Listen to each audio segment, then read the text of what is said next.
Всем привет! С вами адвокат Таир Насханов, и я специализируюсь на защите бизнеса. Сегодня я расскажу вам о том, как составить заявление бизнесмену в правоохранительные органы.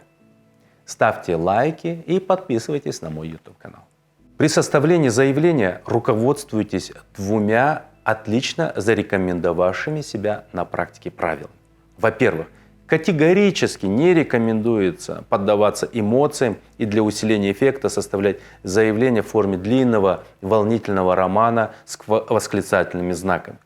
Отдайте предпочтение четкому по существу изложению фактов с конкретной постановкой задачи перед следователем. При письме избегайте сложных оборотов.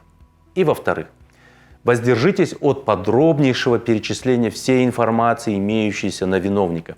Не перегружайте заявление незначительными и ненужными деталями. Перечисление несущественных, труднодоказуемых или относящихся к редко встречающимся составам в Уголовном кодексе фактов рассеивает и отвлекает внимание следователя от основных задач, и он может упустить что-то действительно важное. Подавать заявление можно путем личной подачи в канцелярию, дежурную часть правоохранительного органа, либо через ЕГОВ.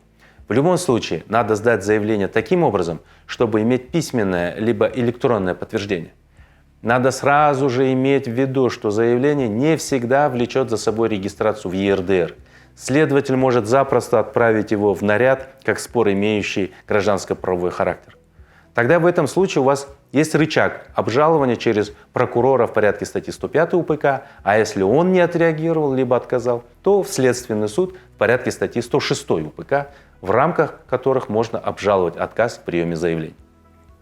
В случае, если заявитель добился регистрации заявления в ЕРДР, поздравляю. Первый этап пройден. Следующий этап – это досудебное расследование. С вами был адвокат Таир Насханов, и я специализируюсь на защите бизнеса. Если есть вопросы по теме ролика или защиты бизнеса, пишите в комментариях, а я постараюсь ответить на них. Ставьте лайки и подписывайтесь на мой YouTube-канал.